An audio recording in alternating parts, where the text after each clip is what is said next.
we've completed our first 7 steps, knowing full well we're going to be working on 6 and 7 for the rest of our lives, really, trying to change as the opportunity comes up. Now, we've read in the book where we are spiritually sick, mentally sick, and physically sick. And it says when the spiritual malady is overcome, we straighten out mentally and physically. And we begin to look at those things and begin to realize that all human beings really are born to live in 3 dimensions of life. You know, if God dwells within each of us, we're going to have to live with God whether we like it or not. It's beside the point. The only question is, do we live with Him in harmony or disharmony? I don't know of anybody that ever got in more disharmony with God than we alcoholics have. We also have what we call the mental dimension. We've all got a mind. Sometimes we act like we don't, but we do. And we have to live with our mind, whether we like it or not. It's beside the point. We don't have any choice. And again, do we live there in harmony or disharmony? I don't know of any group of people that ever got more fouled up in their heads than we alcoholics have. For years, I thought the physical dimension was my body only. Today, I realize the physical dimension is the world and everything in it, period. Now, we alcoholics don't have any place else to live except here on earth. We don't have any choice in the matter. Whether we like it or not is beside the point. The only question is, do we live on earth with our fellow man in harmony or disharmony? And I don't know of any group of people that ever got more fouled up in our relationship with the world and everybody in it than we alcoholics have. So we were sick spiritually, mentally, and physically. The book talks about a design for living. And it looks to us like these steps are designed in such a manner to put us back together and make us well in all 3 dimensions of life as God intended for us to be in the first place. Step 1, 2, and 3, we got right with the Spirit. Because we were powerless, we saw the need for the power. Step 3, we decided to go after that power. And we made a decision that God was going to be the director. That He's the Father, we're the children, He's the employer, we're the employee. For most of us, that's the first time we've had that relationship with God for a long, long, long time. We got the right relationship in 1, 2, and 3. That removed just enough self-will to let us begin to look into our own minds. And in step 4 and 5, we found out those things that block us off from God, that block us off from our fellow man, that creates the resentments and the fears and the guilts and etc. And we begin to work on those in step 6 and 7. So we begin to get right in our minds through 4, 5, 6, and 7. Now that removes just enough self-will to begin to look at our relationship with the world and everybody in it. Now through 4, 5, 6, and 7, we got rid of these resentments up here. We got rid of these fears up here to the level God intended for them to be. But we really haven't done anything about the storeroom back here that's filled with guilt and remorse associated with the harms we've done in the past. And if we want to get right in the physical dimension, our relationship with the world and everybody in it, it's long been known that the way you do that is to make restitution for the things done in the past. Then the guilt and the remorse begins to disappear. Now, I've never yet seen a newcomer come into a meeting and read the steps off the wall and say that I can hardly wait till we get to steps 8 and 9. That looks like a lot of fun. Nobody likes to do steps 8 and 9. Nobody that I've ever met. Some people might, but not that I know. The only question is, can we afford not to do that? It looks like if we don't do that, that guilt and remorse in here just kind of keeps chewing at us. And after a while, it begins to bother our relationship with the world and everybody in it. We start getting sick in our head. And And after a while, that backs up and blocks us off from God, and we end up drunk again.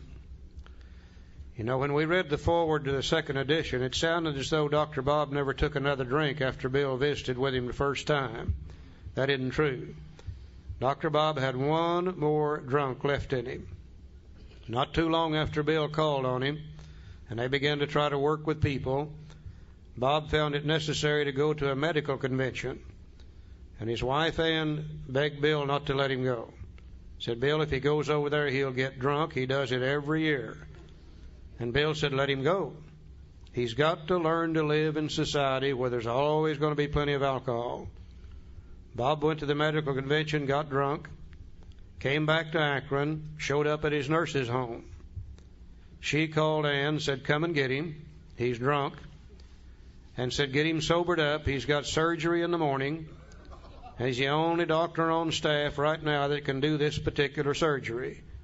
Dr. Bob was a proctologist.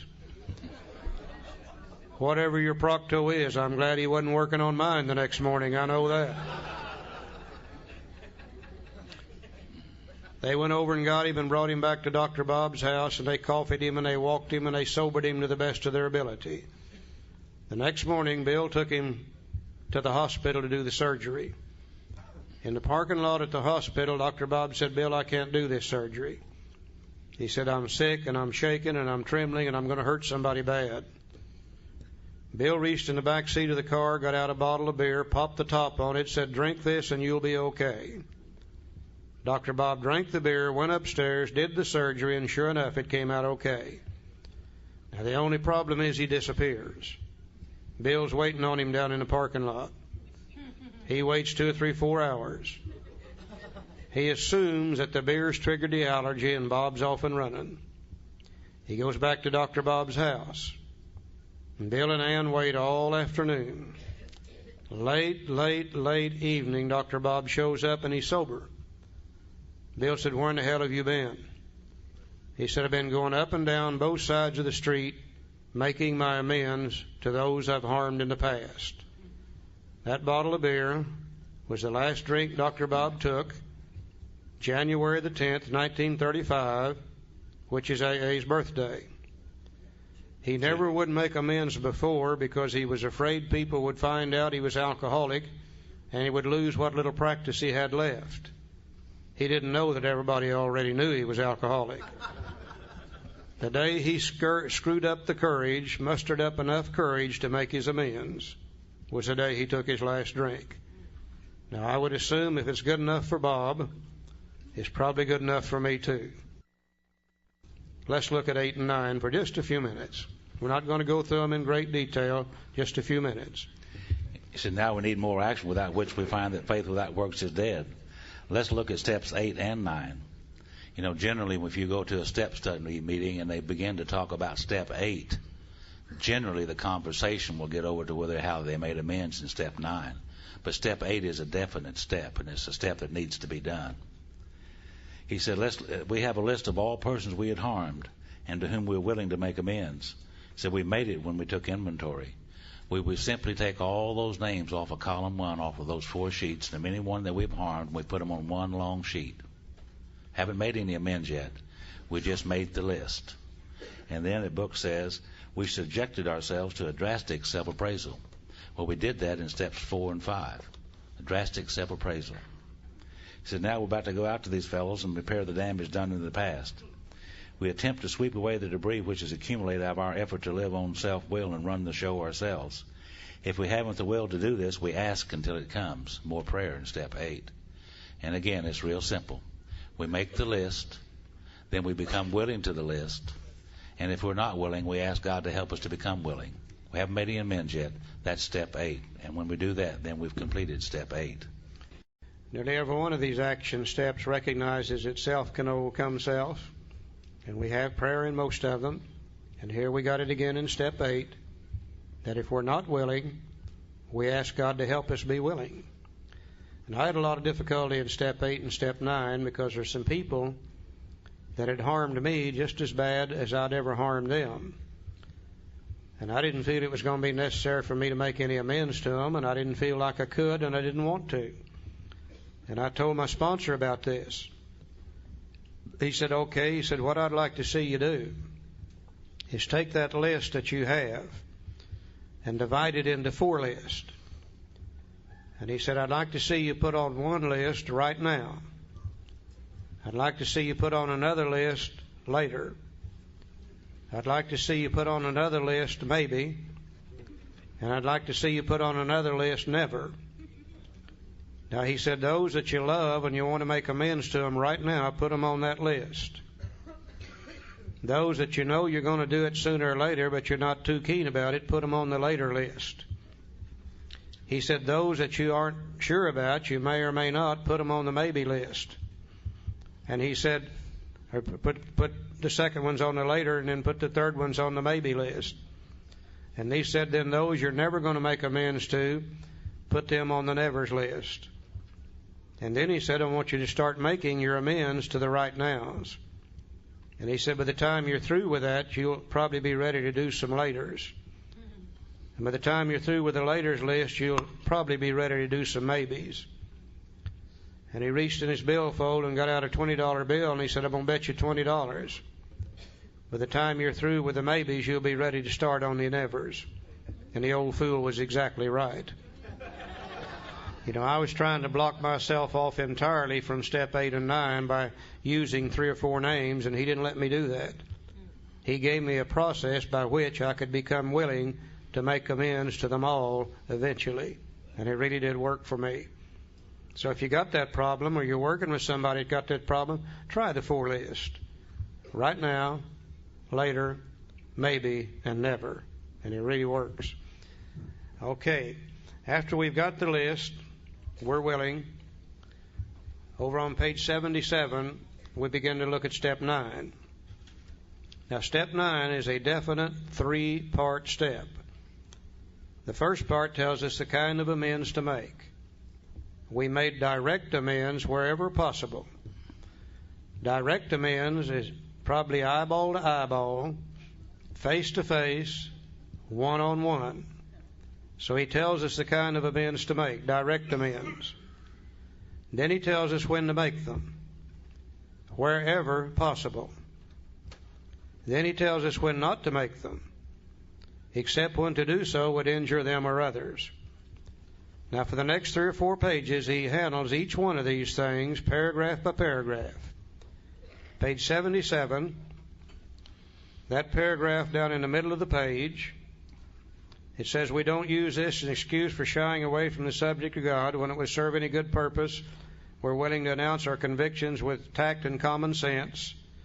Now, the direct amend starts right here with the words, the question of how to approach the man we hated will arise. Let's look at this one. I think in the area of the 9th step, especially since we're going to go out and make amends for the harm done, I think especially we need to talk to our sponsors and listen to our sponsors in this area to get some information about how we're going to go about making these amends. Because we can go out in our zeal to make amends and cause a whole lot more harm than we ever intended or had ever done prior to that, just trying to make amends.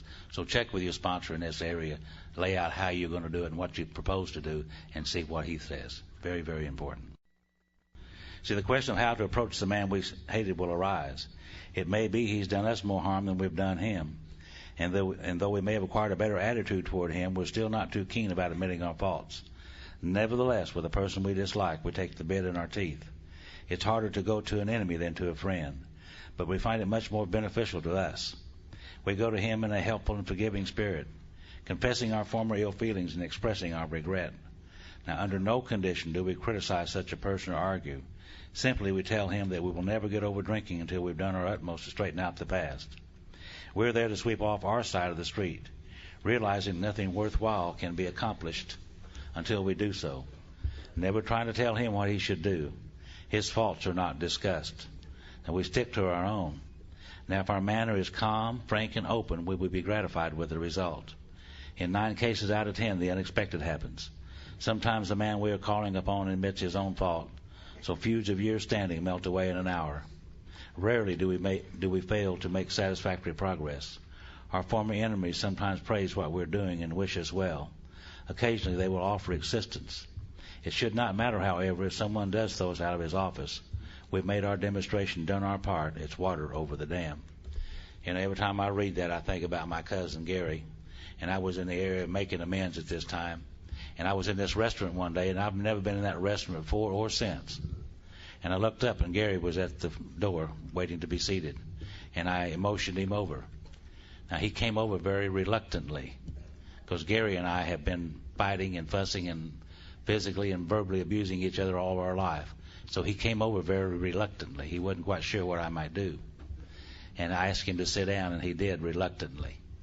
And I looked at him, and I said, Gary, I found out I'm an alcoholic, and I'm a member of Alcoholics Anonymous, and I'm trying to straighten out my life and trying to make amends for the harms that I've done people. And I've harmed you a whole lot over these years, and I want to ask you if you'll forgive me for that. Well, he kind of relaxed like that, and he said, Joe, I want to ask you if you'll forgive me for the things I've done to you. That whole deal went away just like that. And that's a wonderful thing. But the best part about it is that Gary comes to Alcoholics Anonymous from time to time, even now. Well, he's making progress. He used to be a daily drinker, and now he's a what do you call it? Periodic drinker, yeah. So he's making progress. But he comes to the group that I attend, and we sit down, and we'll visit back and forth a little bit, as much as he will allow me to. But had that not happened that many years ago, Gary would never come to Alcoholics Anonymous. Maybe someday he'll get sober. I hope so. Eyeball to eyeball, face to face, one-on-one. I think we got to remember now, the purpose of making the amends is not to get you to like me. I hope you will when I'm through. But the purpose is to get rid of my fear, my guilt, and my remorse. If I write you a letter, I'm not quite sure how you accepted it. I'm still a little concerned about what you're going to say and do the next time I run into you. I'm not sure I've done my utmost. If I call you on the telephone, I got the same situation. But if I go to you wherever you are, your office, your home, or wherever it might be, and we sit down, eyeball to eyeball, face to face, one-on-one, when I've made my amends, I'm through with it. I'll never have to worry about it again. You've done the worst you're going to do to me right there, and I, in turn, have done my utmost. No doubt that's the best way to do it. Another kind of amend is in equal restitution, or equal amounts. We tended to hurt a lot of people in the material area also. Some of them we stole from them and never did give them their money back. Some of them we ran up bills that we never did pay. We wrote hot checks that we never did pick up. We tore up automobiles we never did fix. We've hurt a lot of people in a lot of ways in the material world. What are we going to do about that? It really wouldn't do much good for me to come to you and say, look, you and I both know I stole $1,200 from you when I was drinking, and I'm sorry about it. Would you forgive me? You're probably going to say, I'm sorry about it too. Where's my $1,200? Equal restitution. Bill handles that in the next paragraph. Most alcoholics owe money. Now, that's probably the understatement of the year right there. We do not dodge our creditors, tell them what we're trying to do. We make no bones about our drinking. They usually know it anyway, whether we think so or not. Nor are we afraid of disclosing our alcoholism on a theory it may cause financial harm. Approached in this way, the most ruthless creditor will sometimes surprise us. Arranging the best deal we can, we let these people know we are sorry. Our drinking has made us slow to pay. We must lose our fear of creditors no matter how far we have to go, for we're liable to drink if we're afraid to face them. And I think what he's saying to me is this, that if I owe you money for any reason, I need to come to you and say, look, I know I owe you the $1,200 and you know it too. And I'm trying to get my life straightened out. I'm sorry I can't pay you that amount of money today. But what I'd like to do is start paying you $5 a week, $10 a week, whatever I can live with. And I start paying you that $5 or $10 a week or $20 or whatever we've decided on. And as the weeks go by, some morning I wake up and I say, hey, that sucker's paid off. I don't have to worry about that one anymore. The fear and the guilt and remorse is gone. I go to the next one. And I say, now you and I both know I owe you a couple $1,000. I can't pay you today, but I'd like to start paying you about $20 a week. And I start paying you $20 a week, and some morning I wake up and I say, by golly, that sucker's paid off too. And then I go to the next one, and then the next one, then the next one, and someday I wake up, and by golly, they're all paid off. And the fear and the guilt and remorse is gone. I feel good back here in the back of my head now, after that guilt and remorse and fear is gone. Now, a guy came to me one time, and we were discussing this. And he said, Charlie, if I tried to pay them so much a week, do you know how old I'd be before I got them paid off? I said, you'll be the same age as you would be if you didn't pay them off. It don't make any difference. You know, I've lived long enough to know that time is going to pass. I wish I could stop it, but I can't. And as time passes, I can use it for a worthwhile purpose, do something about these things, or I can keep putting it off and putting it off and putting it off, and 5 years or 10 years or 15 years from now still be in the same situation and maybe drunk in the meantime. We have a good friend, used to live in Tulsa, moved out here to California. He's gone now. He's dead. Name was Dan. When Dan was 29 years sober, he said, Charlie, I paid the last one of them last week. I said, Dan, how do you feel? He said, I feel about 8 foot tall. Now, Dan was a little bitty fellow, about 5'1". He said, this is the first time in my life that I can ever remember that I don't owe somebody something for what I've stolen in the past. He said, I feel pretty good about old Dan. Dan owed a lot of money.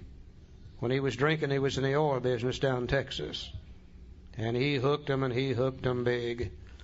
Took him 29 years to pay them. But by golly, he got it done.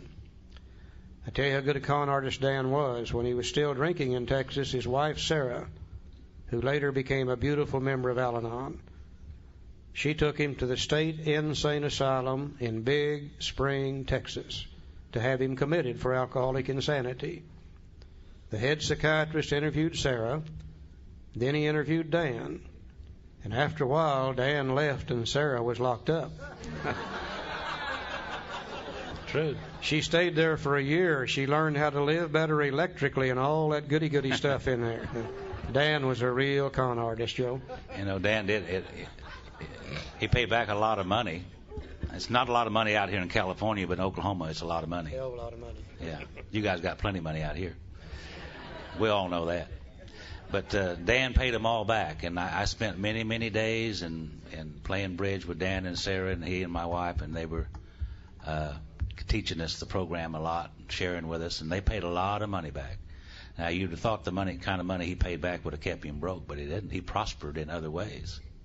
He wasn't rich when he died, but he had a very comfortable living throughout all those years, and he prospered as a result of doing the right things with his debts.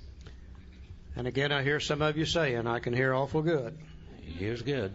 I hear some of you saying, well, Charlie, that stuff's probably all right for $1,200 or $2,000 or maybe $10,000. But what if it's $500,000? What if it's $1 million? What if it's $2 million? Could we pay that back? I don't know why not. If we're smart enough to steal it, we're probably smart enough to pay it back if we're willing to do so. You know, I think we forget from step 3 on, God's with us. And if we're willing to do these things, God's going to make it possible to do so, just like he did for Dan. Dan didn't die a rich man, but Dan died a very comfortable man. God saw that Dan had the means to be able to pay these people back. The willingness is what it takes to do this. And it really works for people like us. On page 79, about the middle of the page, it talks about where other people are involved. And we need to really, really consider this now. Sometimes in our zeal to be forgiven for the things we've done in the past, we make amends where we end up hurting the one we owe amends to even more, or possibly hurt somebody else. And if we do that, then sooner or later we're going to have to go back and make amends for that too. So we have to be very, very careful whether other people are involved. Over on page 80. There he had an example on page 80 where he went to the people involved and got their permission to make the amend before he made it, in order to be sure everything was going to be okay. Bottom of page 80, he starts talking about domestic troubles. Page 81, he talks about sex outside of marriage. What are we going to do about those kind of things? Very carefully, he handles just about every conceivable situation that could come up. You know, people I work with, usually we can find the answer to their amends as to whether they should make it or shouldn't, and how to make it here in the big book. Covers just about all situations. The key thing, I think, and Joe said it a while ago, is get somebody else's advice. You know, I've seen too many people jump into these amends too fast and not only hurt other people, but end up destroying a family, destroying a relationship with another human being completely. You know, I think that we should go to our sponsors, get their help, get their advice before we even start making these amends, especially where it involves maybe hurting other people. Page 83, third paragraph. There may be some wrongs we could never fully right. You know, some of these people are already dead and buried. Some of them, to make the amends, would hurt them or others, and we can't do that. We don't worry about them, and we can honestly say to ourselves that we would right them if we could.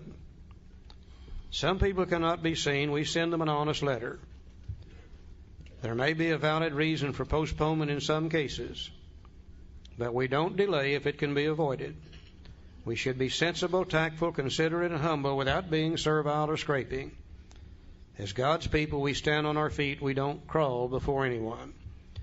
You know, one mistake I see us making is we go to somebody and try to make our amends, and they don't accept it. They didn't all accept mine. Some of them said, Charlie, we didn't like you when you were drinking. Not too damn crazy about you now. We'd just soon you get out of here and leave us alone. And when that happens to us, it just crushes us.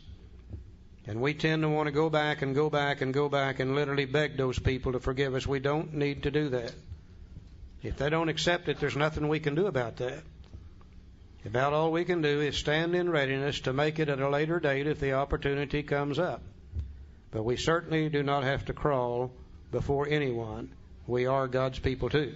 You know, as I said here this morning, and I came painfully aware, joyfully aware to me this year, all those situations that I used to have that I thought needed to make amends are all taken care of. I mean, every one of them. And I'll tell you about two here this morning, if you will. When I was drinking, I had a mobile home up north and west of Tulsa at a lake called Lake Keystone. Didn't think my wife knew anything about it. A nice place. And one morning in the middle of the night, there was a knock on the door, and I finally come to the door, and I opened it up, and what she did, she just broke in. Phyllis did. And I really wasn't having a good time. Embarrassed me in front of my girlfriend. Yeah. And our daughter. She brought the daughter with her. I was not having a good time. And now Gail, she was affected by my drinking, of course. And when she was 17 years old, just a few days after she was 17, she got married to get away from Phyllis and I. Because Phyllis is in the program of Alcoholics Anonymous now some 23 years. She's been sober, thank God. But Gail was affected by this. And the book says a remorseful mumbling won't fill the bill at all. Well, of course, I tried to make a few amends verbally to Gail, and, you know, that didn't. She said it's okay. But it wasn't until 6 years ago.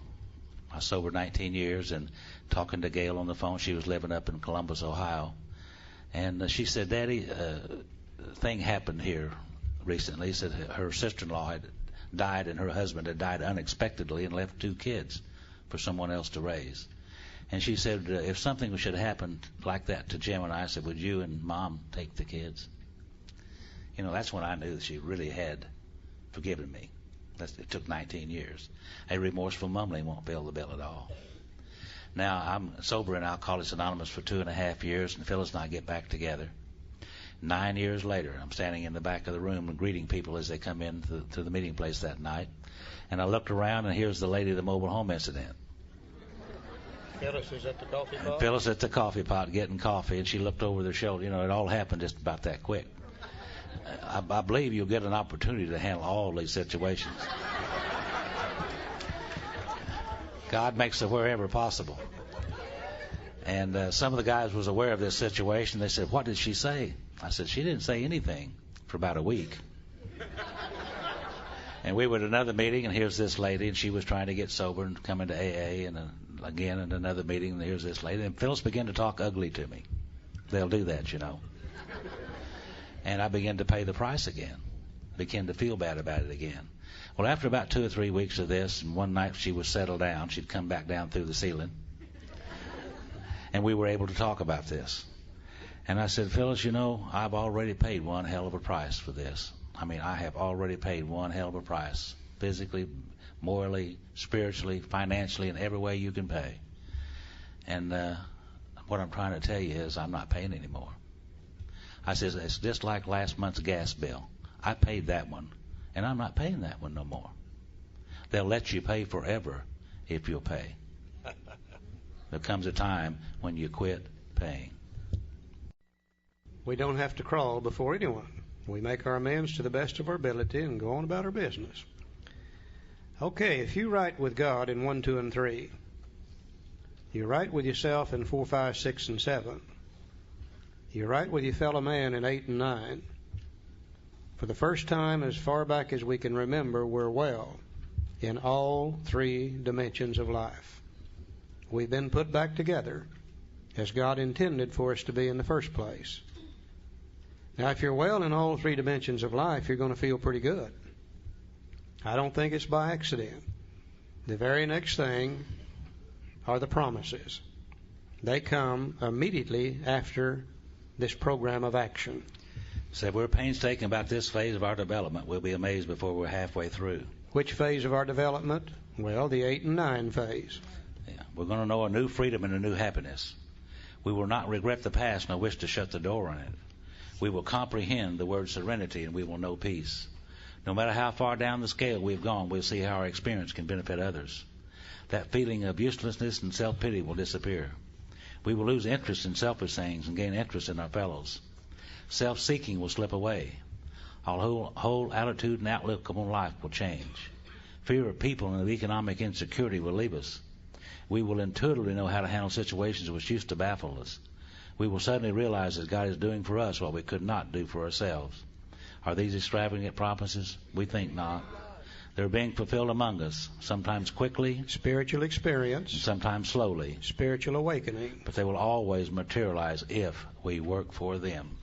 You know, I've had some very horrendous hangovers in my time, and I know that you guys have too.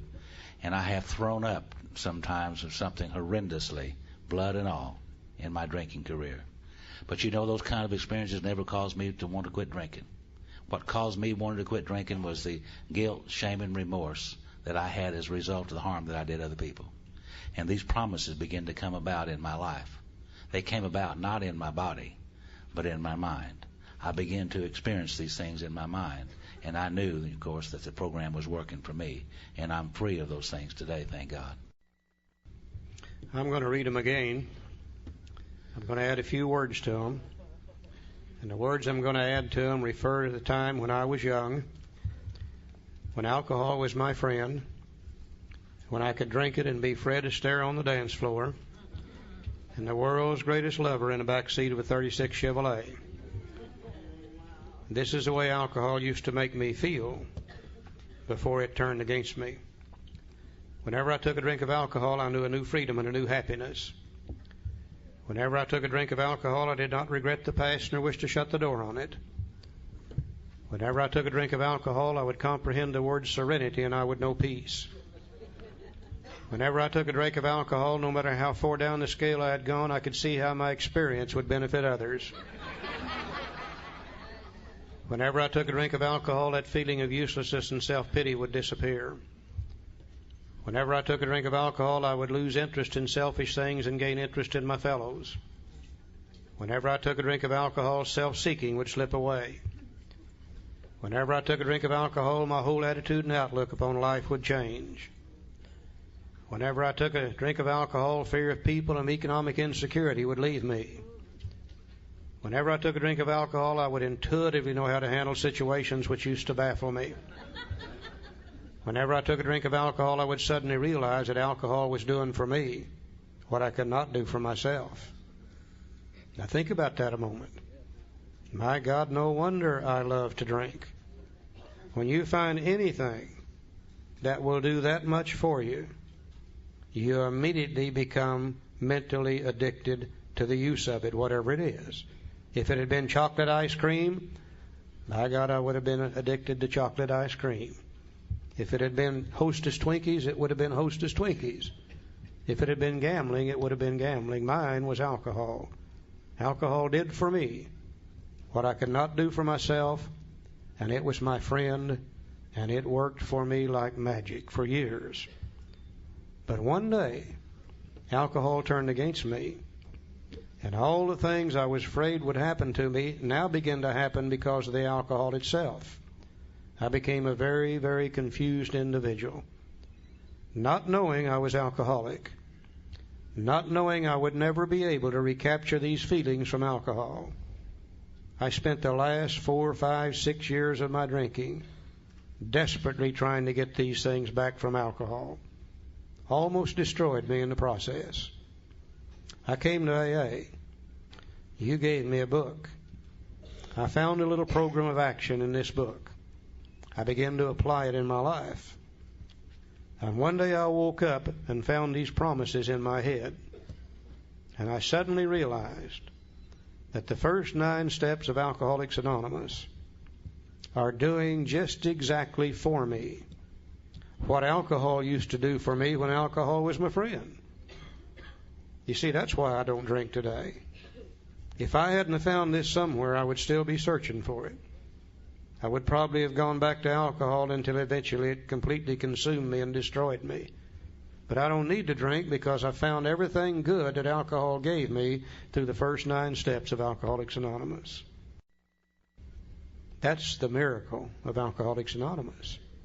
And at the same time I realized it's given me the good, I also realized the first 9 steps have never turned against me, as alcohol did. I've never been placed in jail because of the first 9 steps. No lady has ever drugged me through a divorce court because of the first 9 steps. I've never vomited.